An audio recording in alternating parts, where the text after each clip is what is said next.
मैं सोनी का inspiring women series में आप सभी का बहुत बहुत स्वागत करती हूँ और आज मेरे साथ हैं संतोष राठी जी। संतोष राठी जी से परिचय करवाने से पहले मैं उनके बारे में आपको थोड़ा सा बता देना चाहती हूँ। गुरु गोविंद दो खड़े काके लागो पाओ, बलिहारी गुरु आपने गोविंद दियो बताओ। कबीर की ये पंक्तियां बताती हैं कि हमारे जीवन में गुरु का योगदान और महत्व कितना बड़ा होता है। एक ऐसी ही शख्सियत आज हमारे साथ हैं जिन्होंने जीवन की हर चुनौती के साथ शिक्षा को अपना जीवन समर्पित कर दिया है। आज हमारे साथ हैं संतोष राठी जी, जो राजकीय कन्या वरिष्ठ माध्यमिक विद्यालय मुरथल अड्डा सोनीपत में प्रिंसिपल के पद पर कार्यरत हैं और जिनको अपने जीवन में 40 से भी ज्यादा अवार्ड से सम्मानित किया जा चुका है। संतोष जी ने अपने कार्यकाल में गर्ल्स स्कूल को हर स्तर पर आगे ले जाने का प्रयास किया है। उनके कुछ अवार्ड्स के बारे में मैं पहले आपको बता देना चाहती हूँ। सारे तो आई थिंक हम नहीं कवर कर पाएंगे, तो कुछ मैं आपको बताना चाहती हूँ। 2005 में समाज के विकास में नारी का योगदान नामक पुस्तक भी संतोष राठी जी ने लिख चुकी हैं और जिसको काफी पसंद किया गया था। राज्य स्तरीय प्रतिभा चयन प्रतियोगिता में रागनी गायन में प्रथम स्थान पर वो रह चुकी हैं और 1989 में उनको सुषमा स्वराज द्वारा सम्मानित किया गया था। शिक्षा बोर्ड हरियाणा द्वारा बोर्ड परीक्षा का परिणाम राज्य भर में प्रथम आने पर उनको प्रशंसा पत्र मिल चुका है। शिक्षक दिवस पर जिला शिक्षा अधिकारी द्वारा 5 बार बेस्ट टीचर का अवार्ड से भी उनको सम्मानित किया जा चुका है। सन 2006 में तत्कालीन मुख्यमंत्री भूपेंद्र सिंह हुड्डा द्वारा राज्य शिक्षक सम्मान द्वारा भी उनको सम्मानित किया जा चुका है। 2008 में महामहिम राज्यपाल श्री किदवई तत्कालीन भारत स्काउट्स एवं गाइड्स के लिए थैंक्स बैच से भी उनको सम्मानित किया जा चुका है। 2010 में विश्व मानवाधिकार दिवस पर मानव अधिकार संरक्षण संघ सोनीपत द्वारा भी उनको सम्मान मिल चुका है। 2013 में साइंस जन सेवा समिति सोनीपत द्वारा great 8 women of the year 2013 से भी उनको सम्मानित किया जा चुका है और टॉप 10 पर्सनालिटीज ऑफ सोनीपत भी वो रह चुकी हैं। 2019 में सक्षम हरियाणा प्रोजेक्ट पर शिक्षा विभाग हरियाणा द्वारा उनको वापस सम्मान मिला और 2020 में अभी रिसेंटली अंतरराष्ट्रीय महिला दिवस पर जिला प्रशासन सोनीपत द्वारा मेधावी शिक्षा एवं प्रयासों हेतु उनको सम्मान मिल चुका है। और 2021 की बात अगर मैं करूं तो महिला दिवस पर क्राइम कंट्रोल एवं ह्यूमन राइट्स ऑर्गेनाइजेशन द्वारा उनको सम्मानित किया जा चुका है। तो ये उनके मैंने जो आपको अवार्ड्स बताए हैं ये कुछ एक ही हैं जो हमने इसमें इंक्लूड किए हैं, लेकिन 40 से अधिक सम्मानों से उनको अवार्ड से उनको सम्मानित किया जा चुका है। तो आप एक अंदाजा लगा सकते हैं कि किस परिश्रम के साथ और किस हार्डवर्क के साथ उन्होंने शिक्षा को अपना जीवन समर्पित किया है। तो इसी ऑनर के साथ मैं आज संतोष राठी जी का बहुत बहुत स्वागत करना चाहूंगी इंस्पायरिंग वीमेन सीरीज में। Thank you Sonika ji, thank you so much. Thank you so much ma'am कि आपने अपना टाइम दिया और हमें अपॉर्चुनिटी दी कि हम आपकी लाइफ की जर्नी को इस प्लेटफॉर्म के थ्रू दिखा सकें। इट्स माय ऑनर कि मैं आपकी लाइफ की जर्नी को कवर कर रही हूँ। शुक्रिया सोनिका जी, इट्स माय जी प्लेजर। मैम। ओके मैम, आपके बचपन से शुरू करते हैं क्योंकि ये एक लाइफ की जर्नी है। तो बचपन के बारे में थोड़ा सा बताइए कि बचपन कैसा रहा है, एज ए गर्ल आपकी परवरिश कैसी हुई है और आप कहाँ से बिलोंग करते हैं? जी सोनिका जी, मेरा जन्म 60s के दशक में 1961 में गोहाना, जो सोनीपत डिस्ट्रिक्ट हरियाणा में है, उसका एक बहुत ही पुरानी तहसील है Gohana, and I think it is one of the oldest tehsil of Haryana also. तो वहाँ गोहाना में मेरा जन्म हुआ है। और गोहाना को जैसे आप एक उसके जंबो साइज जलेबीज के रूप में भी वो फेमस है। वहाँ पे बहुत बड़े साइज की मातू की जलेबी, आप लोगों ने काफी लोगों ने उसका स्वाद भी चखा होगा, तो वो फेमस है वहाँ के। वहाँ पे मेरा जन्म हुआ। एक मिडियल फैमिली में मेरा जन्म हुआ। मेरे पिता एडवोकेट थे, बहुत ही फेमस गोहाना के एडवोकेट रहे हैं वो, और पॉलिटिशियन भी रहे हैं गोहाना में। और मेरी मदर जो थी वो ऑलमोस्ट बहुत कम पढ़ी लिखी महिला रही है, हाउसवाइफ हैं। और मेरे 4 बहनें हम और 2 भाई मेरे हैं, लेकिन अनफॉर्चुनेटली अब मेरी 1 बहन और 1 भाई अब दुनिया में हमारे साथ नहीं हैं। तो गोहाना जैसे छोटे से कस्बे में मेरा जन्म हुआ और पिता एडवोकेट होने के नाते फादर ने हमेशा हमारा जो ब्रॉटअप किया वो एक तरह से लड़कों की तरह से, मेरे भाइयों की तरह से मेरा लालन पालन हुआ है। उस पुराने दौर में लगभग मैं बताना चाहूंगी 60s के दौर में, उस वक्त भी मेरे फादर ने जो है हमारे को किसी भी सूरत में मेरे भाइयों से कम नहीं आका और उसी तरीके से मेरा लालन पालन बॉयज की तरह से ही हुआ है। उन्हीं के साथ में खेल कर बड़ी हुई हूँ। शुरू से ही मेरे फादर ने मुझे एक चीज सिखाई है कि जैसे प्राय देखा जाता है कि लड़कियां जहां भी जाती हैं, चाहे वो स्कूल में एडमिशन लेने जाती हैं, चाहे वो कॉलेज में एडमिशन लेने जाती हैं या फिर अदर इंटरव्यू देने के लिए कहीं भी जाती हैं, तो साथ में भाई होता है या पिताजी होते हैं। लेकिन मेरे फादर ने बचपन से ही मुझे बिल्कुल सेल्फ डिपेंडेंट बनाने का प्रयास किया कि अपना हर काम स्वयं आपको करना है, चाहे किसी भी फील्ड में आप जाकर काम करें। और बहुत ज्यादा अगर सुविधाओं में नहीं तो अभाव में भी नहीं पली हूँ। अच्छा मेरा बचपन रहा, मेरी अच्छी यादें हैं मेरे बचपन की मेरे साथ। वाह, ये आपके इस वाक्य से आई थिंक सबको एक इंस्पायर होना चाहिए, सबको, कि सबके माता पिता को अपनी बेटियों की बिल्कुल इसी तरीके से परवरिश करनी चाहिए। जी मैम, आपकी हॉबीज क्या क्या है?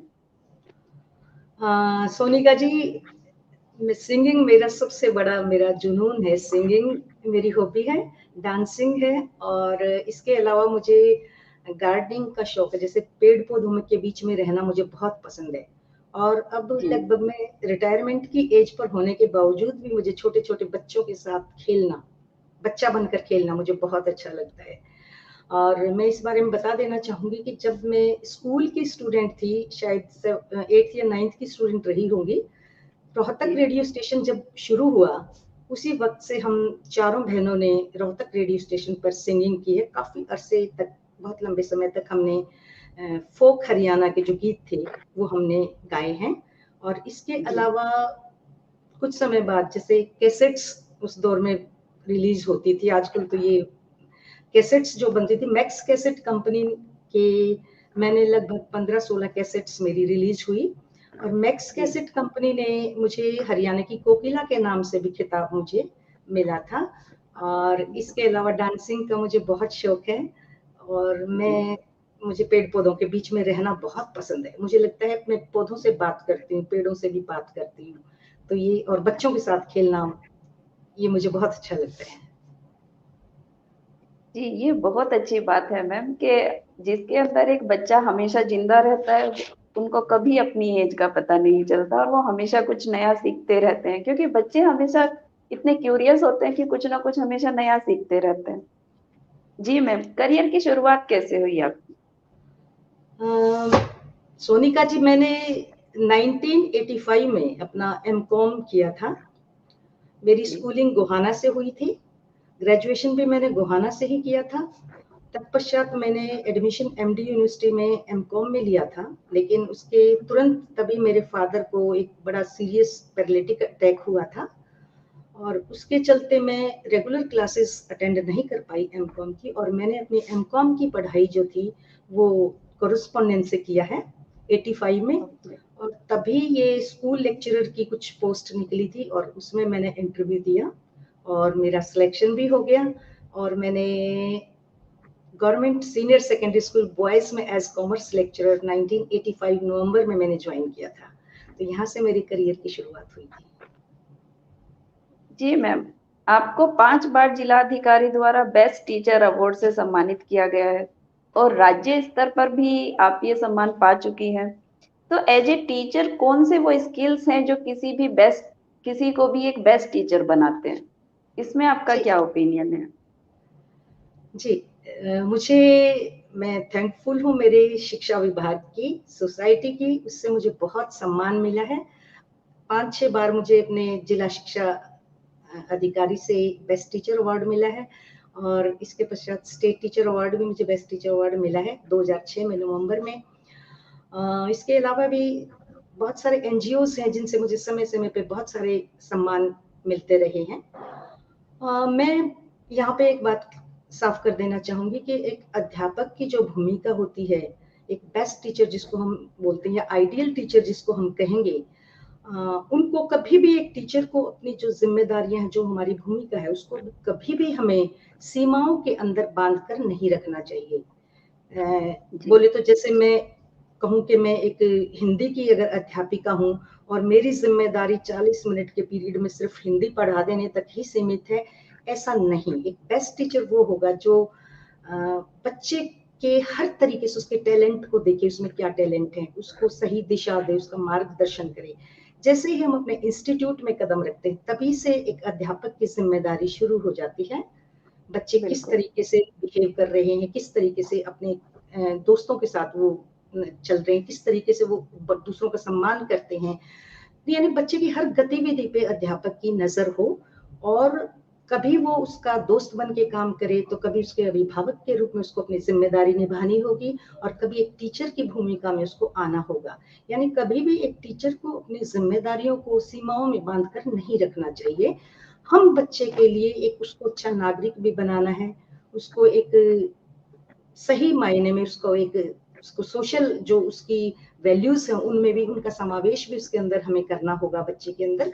और जरूरी नहीं मैं सिर्फ अपने विषय तक ही सीमित रहूंगी, मुझे उस बच्चे में छुपे हुए टैलेंट को भी उभार के उसको सही दिशा देके, सही मार्गदर्शन देके उसको वो प्लेटफॉर्म प्रोवाइड करना भी मेरी जिम्मेदारी बनती है कि वो उस मुकाम पर पहुंच पाए जहां तक वो पहुंचना चाहता है।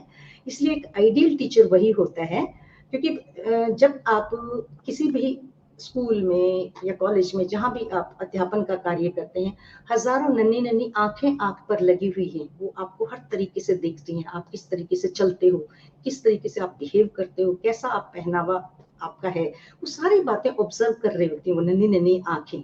तो एक आइडियल टीचर मेरे मायने में वही होता है जो बच्चे के हर तरीके से उसको उसका दोस्त बनकर भी काम करे, उसका अभिभावक बनकर भी काम करे, और एज ए टीचर भी उसका काम करे। तो ऐसा एक टीचर को होना चाहिए। मैं एक बात यहाँ पे क्लियर करना चाहूंगी, जब मैं एक लेक्चरर के रूप में काम कर रही थी तो मुरथल विलेज में मैंने लगभग 23 साल तक काम किया है, पढ़ाया है। वहां पे जब मैं मेरे जो स्टूडेंट होते थे उनको मुझे जब पनिश भी अगर करना होता था, जैसे किसी ने होमवर्क नहीं किया या कुछ और ऐसा काम किया जिसके उसको पनिशमेंट, तो मैं उनको पनिशमेंट देती, कल आप एक पौधा लेकर आएंगे और स्कूल कैंपस में एक पेड़ आप लगाएंगे, कल ये आपकी सजा है। तो इस तरीके से इस तरीके से बच्चे के हमें उसको उसका हर तरीके से बच्चे का विकास करना है। इसलिए हमें खुद को बिल्कुल मुक्त करके और अपनी जिम्मेदारियों को बिल्कुल बांध कर नहीं रखना है। हर तरीके से बच्चे का उसके विकास के बारे में हमें सोचना, तभी हम एक आइडियल टीचर, एक अच्छे टीचर बन पाएंगे। ये बहुत अच्छी परिभाषा आपने यहाँ पर एक आइडियल टीचर की दी है, और इतनी ब्यूटीफुल सजा तो मुझे नहीं लगता आज तक किसी भी टीचर ने बच्चे को दी होगी मैम। ओके, गुरु की भूमिका एक बच्चे के जीवन में बहुत मायने रखती है, हम सभी ये जानते हैं। जब आपको प्रधानाचार्य पद पर नियुक्त किया गया तो क्या कुछ ऐसा लगा जो बदलने की जरूरत है गवर्नमेंट स्कूल्स में? प्लीज शेयर करिए मैम। जी सोनिका जी, आपने बिल्कुल सही कहा। गुरु की भूमिका एक स्टूडेंट के जीवन में बहुत ज्यादा मायने रखती है। जैसा कि मैंने बताया कि बच्चे जो स्टूडेंट जो है वो अपने माता को या पिता को इतना नहीं फॉलो करते हैं जितना वो अपने टीचर को मानते हैं। आपने भी देखा होगा नन्हे नन्हे बच्चे अपनी मम्मी को बोल देते हैं कि नहीं हमारी टीचर सही बोलती है, वो जो बताती है वही सही बात है। तो वो हर तरीके से अपने टीचर जैसा बनना चाहते हैं, उसको हर तरीके से उसको फॉलो करते हैं, अपने टीचर को फॉलो करते हैं। तो उसकी निसंदेह बहुत महत्वपूर्ण भूमिका एक अध्यापक की बच्चे के जीवन में होती है। इसलिए अध्यापक को हर कदम बहुत फूंक फूंक कर रखना चाहिए, क्योंकि जैसे कि मैंने बताया बहुत सारे बच्चे उनको देख रहे होते हैं। मुझे एक किस्सा याद आता है मेरा, वहीं का मुरथल में जब मेरी फर्स्ट अपॉइंटमेंट हुई थी 1985 में, तो एक बच्चा वहां पे था प्रवेश, उस वक्त शायद वो प्राइमरी क्लासेस में रहा होगा, लेकिन मैं 11th और 12th कक्षा को बिजनेस स्टडीज और अकाउंटेंसी पढ़ाती थी। तो वो बच्चा, अब आजकल वो बच्चा दिल्ली में एक टीचर है, प्रवेश है, CWSN बच्चा था। वो बोलता है, अभी मुझे काफी बातें शेयर करता है मेरे साथ कि मैम जब आप आती थी स्कूल में तो मैं अपने स्कूल को स्किप करके आपको देखता था कि मैम आएंगे और मैं बड़ा होके इन मैडम से पढ़ूंगा, इन जैसा बनना चाहूंगा, इनसे पढ़ूंगा। और अभी वो मेरे काफी टच में रहता है वो बच्चा। तो एक टीचर की मैं इसीलिए ये एग्जांपल दिया कि टीचर को बहुत बच्चे फॉलो करते हैं, और एक टीचर की बहुत अहम योगदान होता है एक बच्चे के विकास में, उसके उसको निर्माण में। और जैसे ही मैं बताऊं, मैंने प्रिंसिपल की पद पर ज्वाइन किया। मैंने जनवरी 2006 में मैंने एज प्रिंसिपल मेरा प्रमोशन हुआ, और मेरा तत्कालीन तो विद्यालय था मुरथल ही बॉयज स्कूल था, जहाँ पे मैंने एक लंबे अरसे तक टीचिंग भी किया था। वहाँ मैं लगभग 2 साल रही। इसके पश्चात मैं नवंबर 2008 में मैं ये वर्तमान स्कूल जहाँ पे मैं अभी कार्यरत हूँ, government girls senior secondary school Murthal Etah Sonipat, which is very famous school, government school, मैं ये कहना चाहूंगी। अगर आप सोनीपत में पूछेंगे अच्छा स्कूल, तो वो जरूर मेरे स्कूल का नाम आएगा। तो जैसे ही मैंने प्रिंसिपल की पोस्ट पर ज्वाइन किया, तो एक जो टीस मेरे अंदर थी कि ज्यादातर अभिभावक अपने बच्चों को प्राइवेट स्कूलों में पढ़ाना पसंद क्यों करते हैं, क्यों नहीं वो अपने बच्चे को गवर्नमेंट स्कूल्स में डालना चाहते, ये क्या वजह है। तो इस बारे में मैंने बिल्कुल अध्ययन किया, बहुत बारीकी से सोचा विचार किया कि ऐसी क्या चीजें हैं जो अभिभावक जो थोड़े से फाइनेंशियल स्ट्रॉन्ग हैं, वो पेरेंट्स अपने बच्चों को प्राइवेट स्कूलों की तरफ ले जाते हैं। और इसके लिए हमने बहुत कड़ी मेहनत की, टीचर्स के साथ मिलके हर बच्चे को हर तरह का प्लेटफॉर्म प्रोवाइड करने का प्रयास किया। जिस बच्चे में जो क्वालिटी है, जो टैलेंट है, उनको हमने खोजा, उनको प्लेटफॉर्म प्रोवाइड किए, और धीरे धीरे चल के पेरेंट्स के दिलो दिमाग में ये हमने धारणा बना दी, काफी हद तक हम कामयाब हो गए कि अपने बच्चों को वो गवर्नमेंट स्कूल में पढ़ाकर भी बहुत अच्छी शिक्षा उनके बच्चे प्राप्त कर सकते हैं और बहुत कामयाब इंसान बन सकते हैं। ये काफी हद तक हम लोग इस सोच में कामयाब भी हो पाए, और यही वजह है कि प्रतिवर्ष काफी बच्चे प्राइवेट स्कूल छोड़कर हमारे विद्यालय में आजकल एडमिशन ले रहे हैं। और मैं बता देना चाहूंगी सोनिका जी, जिस वक्त मैंने 2008 में इस वर्तमान विद्यालय में ज्वाइन किया, उस वक्त हमारे विद्यालय में लगभग 1350 के करीब बच्चे पढ़ रहे थे, लड़कियों का स्कूल है हमारा। तो विद इन 2 years यानी 2010 तक आते आते हमारे स्कूल की जो स्टूडेंट स्ट्रेंथ हो गई थी वो 2500 के करीब, लगभग दुगनी हम 2 साल में उसको कर पाए। और पेरेंट्स को काफी हद तक हम मोटिवेट कर पाए कि वो अपने बच्चों को गवर्नमेंट स्कूल में पढ़ाएं, और गवर्नमेंट स्कूल किसी भी मायने में प्राइवेट स्कूल से पीछे नहीं है। हमने ये साबित भी किया, हर तरह के कंपटीशन में अपने बच्चों को भागीदारी करवा के प्राइवेट स्कूलों को कड़ी टक्कर हमने दी है। और यही वजह है कि आज पेरेंट्स का बहुत ज्यादा विश्वास हमारे स्कूल में तो खास तौर पे हो गया है, और काफी बड़ी मात्रा में बच्चे हमारे स्कूल में आज पढ़ रहे हैं। तो ये मैं चाहती थी कि कभी कभी एक इंसान पूरी सोच को बदल देता है। तो आपकी पर्सनैलिटी में और आपका जो पूरा कार्यकाल में जो आपका व्यक्तित्व रहा है, जो आपका काम करने का तरीका है, वो उस तरीके के इंसानों से ही मेल खाता है मैम, जो इंसानों की सोच को बदलते हैं, जो सोसाइटी में एक बदलाव लाते हैं, जो खुद से वो एफर्ट डालते हैं। तो वही प्रयास करने की आपने कोशिश करी, और उसमें काफी हद तक आपको कामयाबी भी मिली है, क्योंकि इतना जब आपने हार्ड वर्क किया तो ही वो 1300 से 2500 तक आप 2 साल में ही आपने अचीव कर लिया। इसके लिए आपको बहुत बहुत बधाई देना चाहती हूँ मैं। थैंक यू, जी मैम। सोनिका जी। मैम, मैं आपसे पूछना चाहती हूँ कि लड़कियों के लिए शिक्षा क्यों इम्पोर्टेंट है, और क्या लड़कियों की शिक्षा और उनकी सुरक्षा एक दूसरे से जुड़ी हुई है? इसमें आपके क्या विचार हैं? जी, वैसे तो सोनिका जी, शिक्षा चाहे लड़कियां हों चाहे लड़के हों, दोनों के लिए बहुत जरूरी है। लेकिन क्योंकि कहावत भी है कि लड़की अगर पढ़ी लिखी होगी तो वो 2 घरों को उजाला देती है, 2 घरों में रोशनी फैलाती है।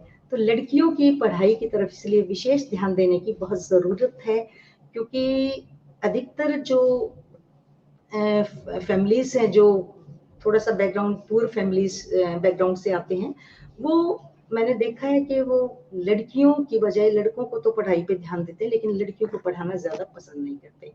इसलिए हमारा प्रयास ये रहता है कि जब भी हम अभिभावकों से मिलते हैं या जब भी उनसे बातचीत करते हैं, तो उनको एक ही बात हम समझाने का प्रयास करते हैं कि भले ही वो आगे चल के उनकी शादी पे खर्च ना करें, लेकिन उनको पढ़ाई पे उनकी विशेष ध्यान दें।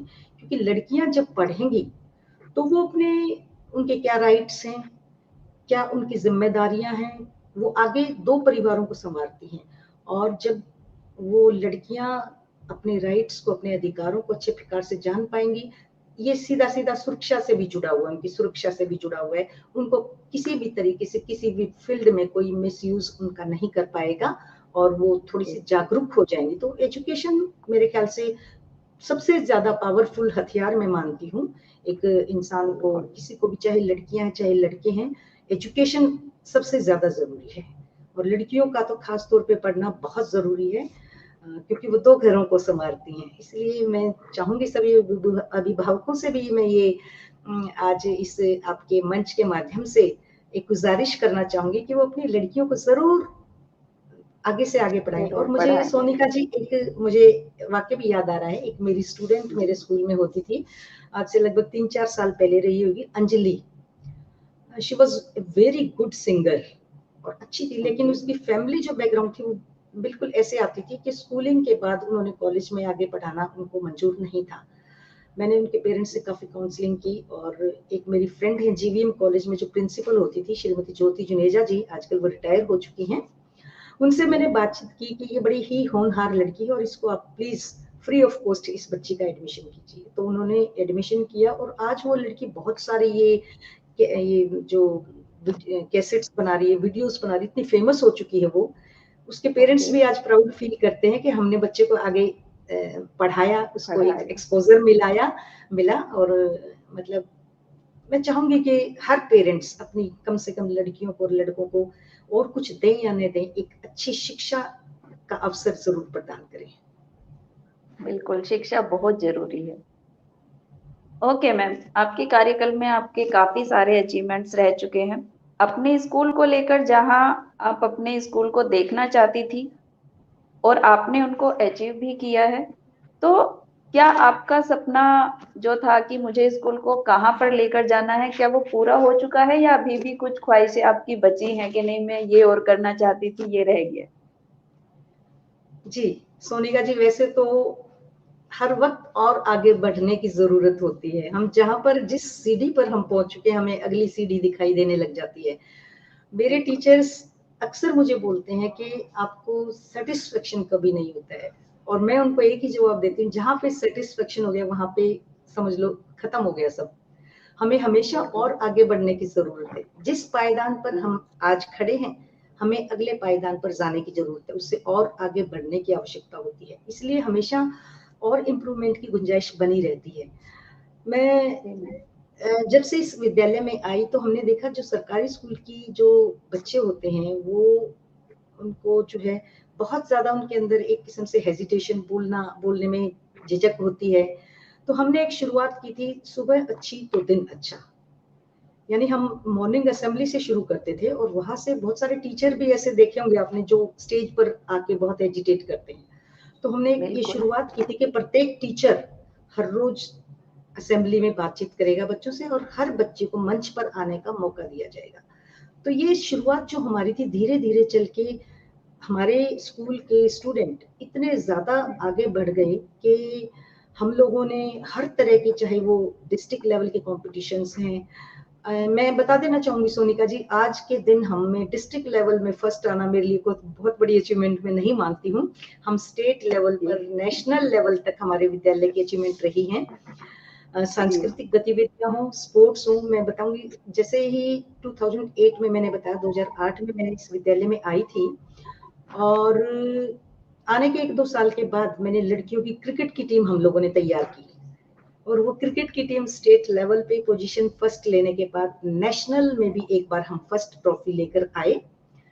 और ऐसा गेम जो जिसको सोचते थे कि लड़के ही खेलते हैं, उस वक्त की सोच है ये, लेकिन हमने लड़कियों में इस गेम को बहुत पॉपुलर किया। इसके पश्चात जो को करिकुलर दूसरी एक्टिविटीज हैं, कल्चरल में हमारे स्कूल की एक बहुत बड़ी पहचान आज बन चुकी है। डांस में हमारी लड़कियां 2 बार नेशनल लेवल पे, एक बार फर्स्ट पोजीशन और एक बार सेकंड पोजीशन की ट्रॉफी हम लोग लेकर आ चुके हैं, और स्टेट में तो अनेकों बार हम लोगों ने ये फर्स्ट पोजीशन अचीव की है। हमारी कुछ छात्राएं हैं जो पेंटिंग में बहुत आगे स्टेट लेवल तक पहुंची हुई हैं, और स्पोर्ट्स में और दूसरी एक्टिविटीज में हम लोग काफी कुछ अचीव कर चुके हैं। और मुझे एक मैं वाकयात आपके साथ शेयर जरूर करना चाहूंगी। अभी हाल ही में अक्टूबर में हमारे स्टेट लेवल के कल्चरल फेस्ट हुए थे, करनाल में आयोजित हुए थे।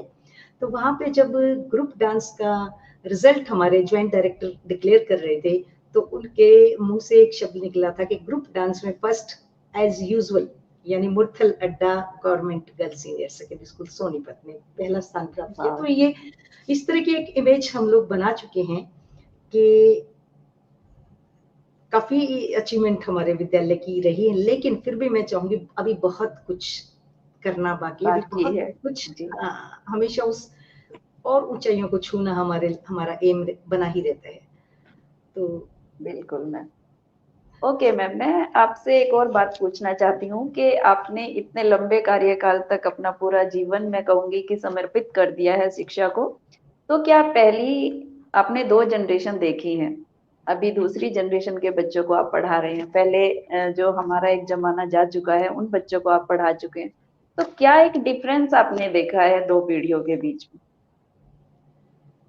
जी, अभी मुझे जो अपना मेरा पर्सनल एक्सपीरियंस ये है कि जो इस पहली पीढ़ी जो लगभग मेरी शुरुआत में ही रही होगी, मेरी स्टूडेंट, उस पीढ़ी के जो स्टूडेंट हमारे होते थे, वो उनमें कुछ टीचर के प्रति रिस्पेक्ट और जो अपनापन, जुड़ाव, वो देखने में ज्यादा मिलता है।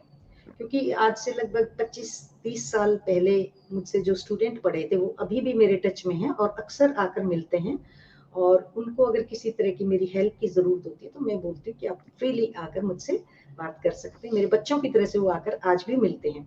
अभी जो दूसरी पीढ़ी के बच्चे अभी हम जो हमारे सामने हैं, उनमें से बहुत कम परसेंटेज ऐसी है जो आफ्टर स्कूलिंग हम लोगों से बहुत ज्यादा जुड़े रहते हैं। वो अपनी दुनिया में एक किस्म से फिर से उतना जुड़ाव नहीं है जितना उतना पहली जुड़ाव, पीढ़ी उतना में। अपनापन मुझे नहीं लगता कि अब की जो जनरेशन है उसमें, चाहे उसका कोई भी कारण रहा हो, मैं नहीं कह पाऊंगी, लेकिन वो बच्चे अब उतना अपनापन या उतना टीचर के प्रति उतना रिस्पेक्ट भी मुझे महसूस नहीं होता। भले ही इसमें चाहे मैं कहूँ कि कहीं ना कहीं टीचर में भी खामियां रही होंगी, कहीं ना कहीं कुछ भी कारण रहे होंगे, लेकिन वो रिस्पेक्ट जो पहले के विद्यार्थी टीचर्स को देते थे, वो अब उतना मुझे मेरे पर्सनल नहीं, हाँ, थोड़ा सा मिसिंग है वो चीज बच्चों में। जी, मैं यहाँ पे एक बात ऐड करना चाहती हूँ कि कहीं ना कहीं इसका एक बड़ा रीजन डिवाइसेस है, जो बच्चों के हाथ में आजकल फोन रहते हैं, और वो जो इंटरनेट के आदी हो गए हैं, एडिक्ट हो गए हैं बच्चे, उससे टीचर को जो आप बोल रहे हो कि रेस्पेक्ट नहीं मिल रही है, वो अपने पेरेंट्स को भी भूल गए हैं, आधे से ज्यादा समय उनका फोन पर जाता है मैम। तो ये भी एक बड़ा रीजन है कि उनका जो जुड़ाव है, जो इंसानों से होना चाहिए, वो आजकल डिवाइसेस के साथ है, इतना लगाव उनको अपने फोन से और मोबाइल से है। बिल्कुल ओके सही मैम, सोनिया, लेकिन बिल्कुल जी सही कह रही हैं। मैं यही कहना चाहती थी कि कुछ ऐसी नई टेक्नोलॉजी के कारण बच्चे अपने पेरेंट्स से भी, अपने समाज से भी, अपने टीचर से भी थोड़ा दूर होते जा रहे हैं, और उनको लगता है उनका सबसे अच्छा दोस्त उनका मोबाइल है। ऐसा मेरा पर्सनल एक्सपीरियंस है। जी मैम, क्या अभी जो शिक्षा बच्चों को दी जा रही है वो एक बेहतर शिक्षा है, या अभी भी हमें कुछ और बदलाव की जरूरत है मैम? सोनिका जी, मैं इस बारे कहना चाहूंगी कि चाहे शिक्षा का क्षेत्र हो, चाहे कोई भी क्षेत्र हो, हमेशा उसमें किसी न किसी प्रकार के सुधार की गुंजाइश हमेशा ही बनी रहती है। हमारी जो वर्तमान शिक्षा नीति है जो चल रही है, उसमें बहुत सारी अनेकों खामियां हैं। जैसे मैं अगर चाहूँ, मैं साइंस स्ट्रीम लेना चाहती हूँ, तो मुझे फिजिक्स के साथ केमिस्ट्री पढ़ना मेरे लिए जरूरी है, जबकि हो सकता है मेरा केमिस्ट्री में ज्यादा रुचि मेरी नहीं है, मैं फिजिक्स पढ़ना चाहती हूँ और फिजिक्स के बिल्कुल। साथ मैं संगीत करना चाहती हूँ। तो जो अभी शिक्षा नीति जो हमारी वर्तमान है, उसमें इस प्रकार की अनेक खामियां हैं, जो कि अभी हमारी नई शिक्षा नीति अभी हमारे सामने आई है, उसमें इन कमियों को काफी हद तक दूर करने का प्रयास किया गया है। बच्चे अपनी चॉइस का जो है सब्जेक्ट पढ़ पाएंगे आगे। और दूसरा, शिक्षा नीति इस प्रकार की होनी चाहिए जो हमारे को रोजगार देने वाली हो। ऐसा नहीं कि हम ग्रेजुएट और पोस्ट ग्रेजुएट की भीड़ बनाकर एक बड़ी फौज हम तैयार करते हैं, जिनको कोई भी आगे चल के रोजगार नहीं मिल रहा, कोई जॉब नहीं मिल रहा। तो ऐसी शिक्षा का कोई फायदा नहीं है। शिक्षा हमेशा रोजगार देने वाली हो। भले ही मैंने अगर +2 तक की शिक्षा की है तो मुझे उसी किस्म का रोजगार मिल जाना चाहिए। अगर मैंने 8वीं पास की तो मुझे उस स्तर का रोजगार जरूर मिल जाना चाहिए। तो शिक्षा हमेशा रोजगार देने वाली हो, और ऐसा नहीं कि हम पढ़े लिखों की भीड़ यहाँ पर इकट्ठी कर दें और सब लोग बेरोजगार घूमते रहें। नई शिक्षा नीति में काफी सुधार किए गए हैं और मेरे ख्याल से वो काफी कारगर साबित होगी। काफी कमियों को दूर किया गया है उसमें।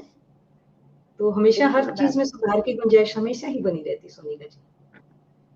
जी, बहुत अच्छी बात कही है आपने कि सर्टिफिकेट से लाइफ नहीं चलती है। कहीं ना कहीं एक इस तरह की शिक्षा मिले बच्चों को जिससे कि उनको रोजगार मिले, स्किल उनके डेवलप किए जाएं।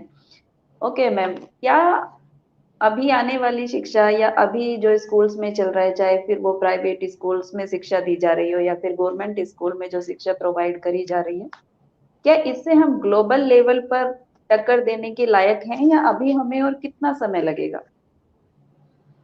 नहीं सोनिका जी, अभी हम उस लेवल पे नहीं हैं। जैसा कि आपने बताया कि अभी इसमें अनेकों सुधार की अभी मंजिल बहुत दूर है, मैं ये कहूंगी अभी हम उस स्तर पर नहीं हैं। अनेकों सुधारों की अभी गुंजाइश है, अनेकों हमें इसमें जो है इम्प्रूवमेंट की आवश्यकता है। तो अभी मुझे नहीं लगता कि हम उस स्तर पर आ गए हैं। बहुत सारे देशों से हम काफी पिछड़े हुए हैं। जापान जैसे कंट्री के बारे में मैं देखती हूँ कि शुरुआत से लेकर बच्चे को इस तरह का बनाया जाता है कि वो स्किल्स उसमें अपने आप ही ऑटोमेटिकली उस बच्चे में डेवलप होती जा रही है, क्योंकि बचपन से ही उसको उस तरीके से तैयार किया जाता है।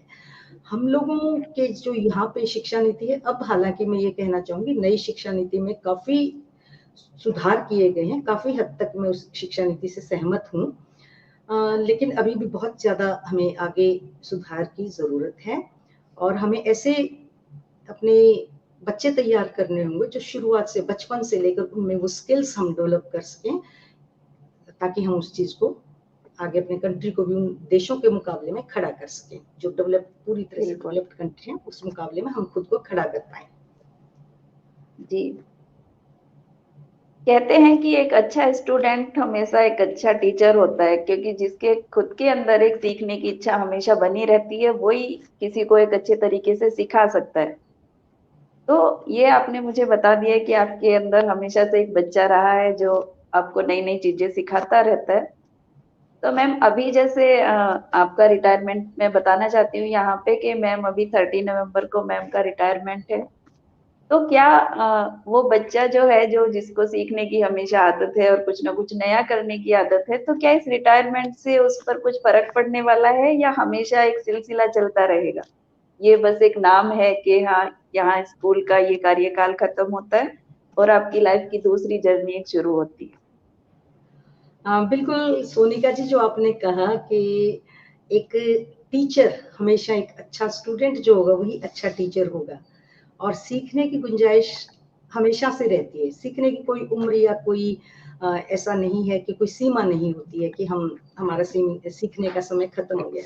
हर वक्त हर इंसान से हम सीखते हैं, हर परिस्थिति से हम कुछ ना कुछ सीखते हैं। और आजकल तो वैसे ही टेक्नोलॉजी इतनी दिन प्रतिदिन बदलती जा रही है, इसमें तो हमेशा हमें अपडेट रहने की जरूरत है, हर वक्त हमें बिल्कुल। सीखने की जरूरत है। मैं जैसे अभी भी बच्चों के साथ मुझे अच्छा लगता है, और सीखना, हर बच्चा भी मुझे कुछ सिखाता है, हर इंसान से कुछ ना कुछ सीखने का हमें मिलता है। हर मेरा टीचर मुझे कुछ हर रोज सिखा देता है, हर बच्चे से मुझे कुछ सीखने का मौका मिलता है। तो ऐसा नहीं है कि रिटायरमेंट के बाद मैं अपने आप को खुद को बूढ़ा महसूस करूंगी या ओल्ड सिटीजन हो गई हूँ और अब मुझे सिर्फ आराम करना है, ऐसा नहीं है। मैं जी। रिटायरमेंट के बाद भी यही कुछ जारी रखना चाहूंगी, बच्चों के साथ एंजॉय करना। और मुझे गेम्स वगैरह बच्चों के साथ अभी मैं बता देना चाहूंगी कि जब भी हमारे स्कूल में कोई भी टीम तैयार होती, चाहे डांस की टीम तैयार होती, उनके बीच में मैं डांस करती हूँ, गेम करते हैं तो बच्चों के साथ गेम खेलती हूँ। और सब बच्चे को ऐसा लगता है उस वक्त कि हमारी प्रिंसिपल नहीं, हमारा कोई दोस्त हमारे साथ ये एंजॉय कर रहा है। तो ऐसा मैं इस चीज को हमेशा जारी रखूंगी, क्योंकि ये चीजें हमें हमेशा यंग बना के रखती हैं, हमेशा हमारी फीलिंग को जो है जवान बनाए रखती हैं, और हम खुद को कभी भी बूढ़ा महसूस नहीं करते। तो ऐसी बात नहीं है कि रिटायरमेंट के बाद मैं खुद को एक ओल्ड सिटीजन की तरह से अपने आप को आइसोलेट कर लूंगी, ऐसा नहीं है। मैं ये सब इसी तरीके से जारी रखूंगी। जी मैम, तो आपकी लाइफ की जर्नी बहुत ही ब्यूटीफुल रही है, बहुत ही परिश्रम से भरी हुई रही है। तो मैं आपसे पूछना चाहती हूँ कि इसका जवाब अगर आप ना देना चाहें तो कोई बात नहीं, लेकिन मैं ये क्वेश्चन अपने आने वाले हर गेस्ट से पूछती हूँ ताकि दूसरों को भी एक वो हिम्मत मिले कि जब हम अपनी मुश्किल परिस्थितियों से गुजरते हैं तो उसको भी ओवरकम किया जा सकता है, ऐसा नहीं कि आप उसी में डूबे रहें। तो मैं आपसे पूछना चाहती हूँ मैम कि आपकी लाइफ का कोई सबसे डिफिकल्ट फेज रहा है जिसको डील करना बहुत मुश्किल रहा हो, और अगर रहा है तो फिर आपने उसको कैसे डील किया? जी सोनिका जी, जैसा कि मैं बता देना चाहूंगी कि मैं अभी एक कैंसर पेशेंट हूँ, और अप्रैल 2015 में मुझे कैंसर, ब्रेस्ट कैंसर डायग्नोज हुआ था। उस समय एक दिन एकदम से मेरे लिए बहुत शॉकिंग था, बहुत ही, क्योंकि मेरा लाइफस्टाइल जो रहा है वो बहुत ही एक्टिव रहा है। बहुत मैं योगाभ्यास करती हूँ, वॉकिंग में बहुत इंटरेस्ट रखती हूँ, गेम्स वगैरह खेलती हूँ, हमेशा अपने आप को खुश रखने की कोशिश करती हूँ। खान पान मेरा अच्छा है, कोई ऐसी इस तरह की मैं चीजें बाजार की बहुत कम लेती हूँ।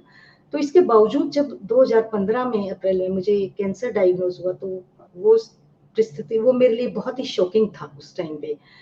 मुझे लगा कि पता नहीं मैं किस तरीके से पहले जैसा हो पाऊंगी या नहीं। और जिस वक्त मेरा ये पूरा ट्रीटमेंट चला, मुझे कीमोथेरेपी हुई, मेरा ऑपरेशन हुआ, कीमोथेरेपी के बाद मेरे सारे हेयर्स जैसे निकल गए थे। तो मुझे लगा कि मैं किस तरीके से अपनी इस हालत को लेकर मैं उन बच्चों के सामने, उन टीचर्स के सामने, सोसाइटी में कैसे जाऊंगी। तो ये मेरे लिए बड़ा डिफिकल्ट उस टाइम लगा। लेकिन मैंने सोचा कि मेरे अंदर ये बहुत, मैंने दृढ़ संकल्प किया, मैंने अपने आप को मजबूत किया कि मैं पहले से भी बेहतर बनकर, पहले से भी ज्यादा स्मार्ट बनके, पहले से भी ज्यादा एक्टिव होकर उस सोसाइटी में, उस स्कूल में वापस जाऊंगी।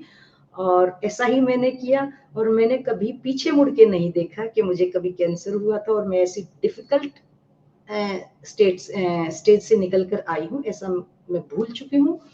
और अभी बहुत सारी लेडीज के साथ मेरी काउंसलिंग होती रहती है, जिनको भी ये इस तरह की प्रॉब्लम आती है, कि वो कहते हैं आप इतनी बिंदास और मस्त जीवन कैसे जी रहे। तो मैं सबको बोलती हूँ कि जीवन और मृत्यु जो है वो ऊपर वाले के हाथ में है। वो जरूरी नहीं कि मैं कैंसर पेशेंट हूँ तो मैं मौत के कगार पर पहुंच गई हूँ। अचानक से किसी का भी एक्सीडेंट होता है, वो अच्छा हट्टा कट्टा इंसान भी एकदम से इस दुनिया से विदा कर लेता है। तो ऐसा कुछ नहीं है, आप खुश रहिए, आप मस्त रहिए, आप बिंदास जीवन को जिए। और बीमारियां एक, इट्स अ नॉर्मल डिजीज, बीमारी आम है, चलती रहेगी, कोई बात नहीं, इसके साथ मस्त रहिए। और मैंने कभी पीछे मुड़ के नहीं देखा कि मुझे कैंसर हुआ था और मैं एक पेशेंट हूँ। अब लोगों को जब मैं बताती हूँ कि मैं कैंसर पेशेंट हूँ, तो मुझे बड़ी हैरानी की नजर से देखते, कहते आप लगते नहीं हो जी, आप बड़े स्मार्ट और एक्टिव लगते हो अभी। और अभी भी मैं बिल्कुल उतनी ही मैम। एक्टिवली काम करती हूँ। मुझे मुझे कहीं नहीं लगता कि मैं जो है थोड़ा सुस्त हो गई हूँ, या थोड़ा सा, मुझे नहीं लगता, मैं उतनी ही एक्टिवली आज भी काम करती हूँ। तो वो मेरे लिए थोड़ा सा डिफिकल्ट फेज था, but now I am perfectly all right, और मैं पहले से भी ज्यादा एक्टिव और स्मार्ट हूँ अब। आओ मैम, आपके अंदर एक कितनी जिंदा दिली है, कितनी पॉजिटिविटी है कि जिसको देखकर अगर कोई भी मोटिवेट हो सकता है, किसी को भी आप उसके लाइफ की इंस्पायर कर सकती हैं आप किसी भी हद तक। इतनी जिंदा दिली से आपने अपनी लाइफ को जिया है। ओके मैम, क्योंकि आपको रागिनी गायन में प्रथम स्थान प्राप्त हुआ था, तो क्या आप लाइव हमें कुछ भी सुना सकते हैं, 2 लाइंस आपकी फेवरेट रागिनी की? चलिए, ओके, अगर आप सुनाना चाहें तो। एक लाइन में जरूर सुना दूंगी। जी। हरियाणवी रागनी है, रागनी हरियाणवी ही है, आप पता नहीं इसको समझ पाएंगे या नहीं, फिर भी मैं 2 लाइन गुनगुनाऊंगी। जी मैम। ओ धुआं आवे से टारी में, मारी चंद्र किरण दुख पागी, तू धूना ठाले ओ बाबा जी, ओ धुआं आवे से टारी में। Thank you. बहुत ब्यूटीफुली आप गाते हो। जब आप गाते हैं तो आपके फेस पे एक जो खुशी दिखती है वो बहुत ही खूबसूरत लगती है, जो स्माइल के साथ आप गाते हो। Okay ma'am. थैंक यू क्योंकि सोनिका जी। क्योंकि ये जो प्लेटफॉर्म है ये विमेन एम्पावरमेंट पे बेस्ड है, तो लास्ट में मैं आपसे पूछना चाहती हूँ कि इस प्लेटफॉर्म से आप बाकी की विमेन को कुछ मैसेज देना चाहेंगी मैम?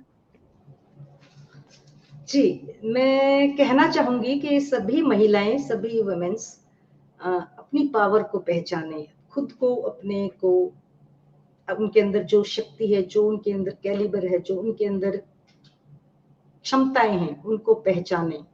किसी भी तरीके से खुद को पुरुषों से कम न आके, कोई ऐसा काम नहीं है जिसको सिर्फ पुरुष कर सकते हैं, महिलाएं नहीं कर सकती हैं। आप बिल्कुल हर काम वो काम कर सकते हो और आप बहुत सशक्त हो। सिर्फ आपको खुद को पहचानने की जरूरत है, अपनी शक्तियों को पहचानो, अपने जो है अपने योग्यताओं को पहचानो और हर फील्ड में आप आगे आइए, आप बढ़कर आइए। एक बात मैं जरूर कहना चाहूंगी, अनेकों हमारे महिलाओं के फेवर में अनेकों कानून बने हैं, बहुत सारे हमारी ये जो है हमें सरकार की तरफ से कई राइट्स मिले हैं। राइट्स मिले हैं, तो कभी भी हम उन राइट्स को मिसयूज ना करें, उनका सही जगह पे सही उपयोग करें, क्योंकि बहुत सारा ऐसा भी देखने को आता है। तो महिलाओं से मैं ये भी गुजारिश करूंगी और हमेशा ये कहूंगी कि ये आधी जमीन और आधे आसमान पर आप लोगों का भी हक है और आप हर वो काम कर सकते हैं जो पुरुष करते हैं। किसी भी तरीके से अपने आप को, खुद को कम पुरुषों से मत आके हर फील्ड में आगे बढ़ने का प्रयास करें। इस देश के विकास में और समाज के उत्थान में अपनी सक्रिय भूमिका वो जरूर निभाएं और आगे बढ़कर आए। बिल्कुल मैम, एक बहुत ही ब्यूटीफुल मैसेज आपने दिया है। बहुत अच्छा सेशन रहा मैम आपके साथ। बहुत जिंदा दिल है आप, बहुत पॉजिटिव है आप हमेशा ऐसे ही प्रोत्साहित करते रहिए, समाज में ऐसे ही अपना योगदान देते रहिए। बहुत सारे लोग आई थिंक आज इंस्पायर होने वाले हैं, और अगर मैं आपके पास होती तो शायद मुझे आपके चरण स्पर्श करने का भी मौका मिलता, लेकिन यहाँ से मैं नहीं कर सकती हूँ, हम लोग काफी दूर दूर हैं। तो मैं thank you so much. Golden mango real stories की तरफ से मैंने हमेशा अपने गुरुओं का बहुत आदर किया है, जितने भी गुरु आज तक की भूमिका आज तक मेरे जीवन में रही है। क्योंकि गुरु जो होते हैं वो हमारी सोसाइटी को डिजाइन कर रहे होते हैं, जिन बच्चों को वो पढ़ा रहे होते हैं वही कल का भविष्य है। तो जो भी गुरु सिखाते हैं वो मेरे लिए बहुत मायने रखता है, और एक ऐसी ही गुरु ने आज अपना जीवन मेरे साथ शेयर किया है जिसका मौका मुझे मिला। तो मैं आपको उसके लिए बहुत बहुत तहे दिल से धन्यवाद करना चाहती हूँ। थैंक यू सोनिका जी, आपके इस असीम प्रेम के लिए, आपके इस अपनेपन के लिए, और आपने मुझे ये मौका दिया, ये प्लेटफॉर्म दिया, इसके लिए thank you so much and love you a lot बच्चे। Thank you ma'am. तो इसी के साथ आज आपसे विदा लेते हैं और फिर मिलेंगे आपसे एक नई रियल सक्सेस स्टोरी के साथ। तब तक आप भी हंसते रहिए, मुस्कुराते रहिए और स्वस्थ रहिए। धन्यवाद। Thank you so much.